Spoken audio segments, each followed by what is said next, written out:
Beberapa orang datang mengunjungi Rabiah dan menyaksikan betapa ia sedang memotong sekerat daging dengan giginya. Apakah engkau tidak mempunyai pisau untuk memotong daging itu? Mereka bertanya. Aku tak pernah menyimpan pisau di dalam rumah ini karena takut terluka, jawab Rabiah. Rabiah berpuasa seminggu penuh. Selama berpuasa itu ia tidak makan dan tidak tidur. Setiap malam ia tekun menunaikan salat dan berdoa. Lapar yang dirasakannya sudah tidak tertahankan lagi. Seorang tamu masuk ke rumah Rabiah membawa semangkuk makanan. Rabiah menerima makanan itu. Kemudian ia pergi mengambil lampu. Ketika ia kembali ternyata seekor kucing telah menumpahkan isi mangkuk itu.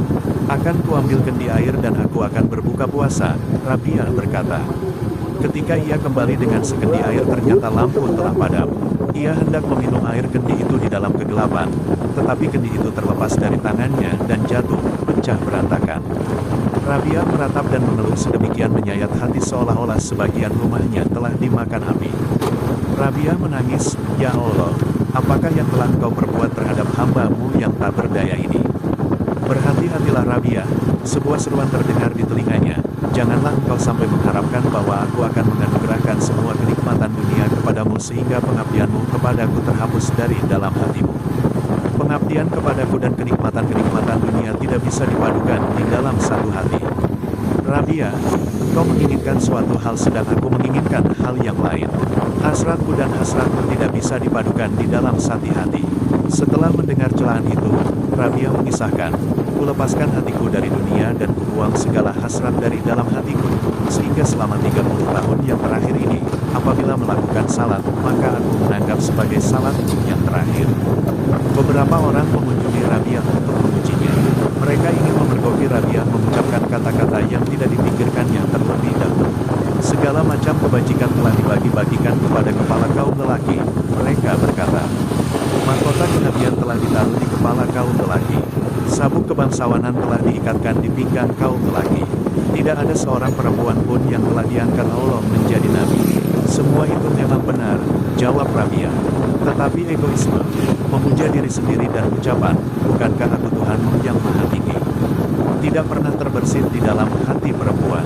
Dan tak ada seorang perempuan pun yang banci. Semua ini adalah bagian kaum lelaki." Ketika Rabiah menderita sakit yang parah, kepadanya ditanyakan apakah penyebab penyakitnya itu. "Aku telah menatap surga," jawab Rabiah, "dan Allah telah menghukum diriku." Kemudian Hasan al-Basri datang untuk mengunjungi Rabiah. "Aku mendapatkan salah seorang di antara pemuka-pemuka kota Basrah berdiri di pintu pertapaan Rabiah. Ia hendak memberikan sekantong emas kepada Rabiah dan ia menangis," Hasan mengisahkan. "Aku bertanya kepadanya, 'Mengapakah engkau menangis?' 'Aku menangis karena wanita suci zaman ini,' jawabnya. 'Karena jika berkat kehadirannya tidak ada lagi, celaka umat manusia. Aku telah membawakan uang sekedar untuk biaya perawatannya,' ia melanjutkan, 'tetapi aku khawatir kalau Rabiah tidak mau menerimanya.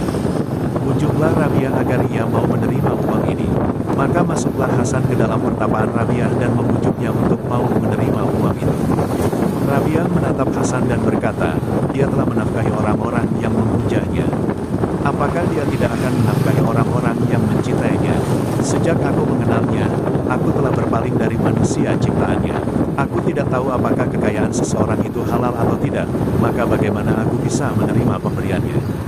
Pernah aku menjahit pakaian yang robek dengan diterangi lampu dunia. Beberapa saat hatiku lengah tetapi akhirnya aku pun sadar. Pakaian itu kurobek kembali pada bagian-bagian yang telah kujahit itu dan hatiku menjadi lega. Mintalah kepadanya agar ia tidak membuat hatiku lengah lagi." Abdul Wahid Amir mengisahkan bahwa ia bersama Sofyan as-Sauro mengunjungi Rabiah ketika sakit, tetapi karena segan mereka tidak berani menegurnya atau menyapa Rabiah. "Engkaulah yang berkata, kataku kepada Sofyan, 'Jika engkau berdoa,' Sofyan berkata kepada Rabiah, 'niscaya penderitaanmu ini akan hilang.'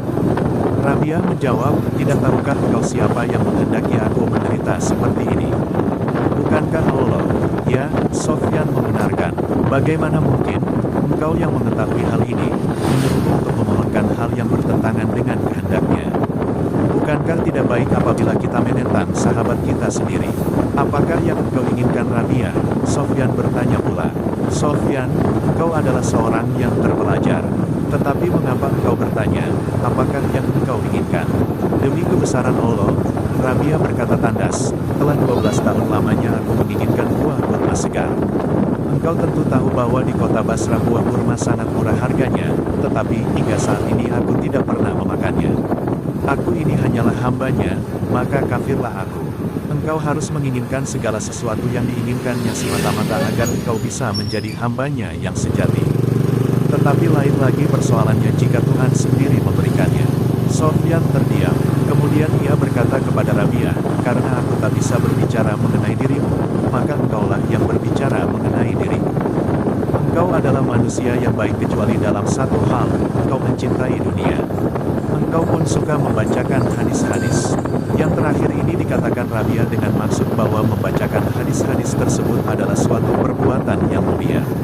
Sofyan sangat tergugah hatinya berseru, "Ya Allah, kasihanilah aku." Tetapi Rabia mencela, "Tidak mahukah engkau mengharapkan kasih Allah sedangkan engkau sendiri tidak mengasihinya?" Malik bin Dinar berkisah sebagai berikut, aku mengunjungi Rabia. Kusaksikan dia menggunakan gayung pecah untuk minum dan bersuci, sebuah tikar dan sebuah batu bata yang kadang-kadang dipergunakannya sebagai bantal. Menyaksikan semua itu hatiku menjadi sedih. Aku mempunyai teman-teman yang kaya, aku berkata kepada Rabia, jika engkau menginginkan sesuatu akan kumintakan kepada mereka. Malik, engkau telah melakukan kesalahan yang besar, jawab Rabia. Bukankah yang menafkahi aku dan yang menafkahi mereka adalah satu? Ya, jawab. Apakah yang menafkahi orang-orang miskin itu lupa kepada orang-orang miskin karena kemiskinan mereka?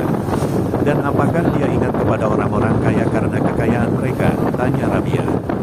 Tidak, jawab. Jadi, Rabia meneruskan, karena dia mengetahui keadaanku, bagaimanakah aku harus mengingatkannya? Beginilah yang dikehendakinya, dan aku menghendaki seperti yang dikehendakinya. Pada suatu hari, Hasan al-Basri, Malik bin Dinar dan Syakik al-Balhi mengunjungi Rabia yang sedang terbaring dalam keadaan sakit. Seorang manusia tidak bisa dipercaya kata-katanya jika ia tidak tabah menampung cambukan Allah, kata Hasan memulai pembicaraan. Kata-katamu itu berbau egoisme, Rabia membalas. Kemudian giliran Syakik untuk mencoba, seorang wanita tidak bisa dipercaya kata-katanya jika ia tidak bersyukur karena cambukan Allah. Ada yang lebih baik daripada itu, jawab Rabia. Malik bin Dinar maju, seorang manusia tidak bisa dipercaya kata-katanya jika ia tidak merasa bahagia ketika menerima cambukan Allah. Masih ada yang lebih baik daripada itu, Rabia mengulangi jawabannya. Jika demikian, katakanlah kepada kami, mereka mendesak Rabia. Maka berkatalah Rabia, seorang manusia tidak bisa dipercaya kata-katanya jika ia tidak lupa kepada cambukan Allah ketika ia merenungkannya. Seorang cendekiawan terkemuka di kota Basrah mengunjungi Rabia yang sedang terbaring sakit. Sambil duduk di sisi tempat tidur Rabia, ia mencaci maki dunia. Rabia berkata kepadanya, sesungguhnya engkau sangat mencintai dunia ini. Jika engkau tidak mencintai dunia, tentu engkau tidak akan menyebut-nyebutnya berulang kali seperti ini. Seorang pembelilah yang senantiasa mencela barang-barang yang hendak dibelinya. Jika engkau tidak merasa berkepentingan dengan dunia ini, tentulah engkau tidak akan memuji-muji atau memburuk-burukannya. Engkau menyebut-nyebut dunia ini seperti kata sebuah peribahasa, barang siapa mencintai sesuatu hal, maka ia sering menyebut-nyebutnya. Ketika tiba saatnya Rabia harus meninggalkan dunia fana ini, orang-orang yang menunggunya meninggalkan kamarnya dan menutup pintu kamar itu dari luar. Setelah itu mereka mendengar suara yang berkata, wahai jiwa yang damai, kembalilah kepada Tuhanmu dengan berbahagia. Beberapa saat kemudian tak ada lagi suara yang terdengar dari kamar Rabia. Mereka lalu membuka pintu kamar itu dan mendapatkan Rabia telah berpulang. Setelah Rabia meninggal dunia, ada yang bertemu dengannya dalam sebuah mimpi. Kepadanya ditanyakan, bagaimana engkau menghadapi munkar dan nakir?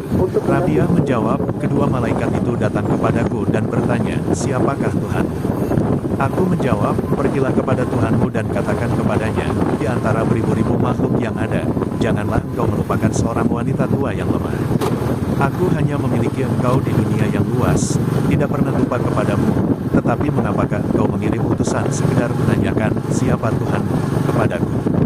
Doa-doa Rabia, ya Allah, apapun yang engkau karuniakan kepadaku di dunia ini, berikanlah kepada musuh-musuhmu, dan apapun yang akan engkau karuniakan kepadaku di akhirat nanti, berikanlah kepada sahabat-sahabatmu, karena engkau sendiri cukuplah bagiku. Ya Allah, jika aku menyembahmu karena takut kepada neraka, bakarlah aku di dalam neraka, dan jika aku menyembahmu karena mengharapkan surga, campakkanlah aku dari dalam surga, tetapi jika aku menyembahmu demi engkau semata, janganlah engkau kan memperlihatkan keindahan wajahmu yang abadi kepadaku. Ya Allah, semua jerih dan semua hasratku di antara kesenangan-kesenangan dunia ini adalah untuk mengingat engkau. Dan di akhirat nanti, di antara segala kesenangan akhirat, adalah untuk berjumpa denganmu. Begitulah halnya dengan diriku, seperti yang telah kukatakan. Kini, berbuatlah seperti yang engkau kehendaki.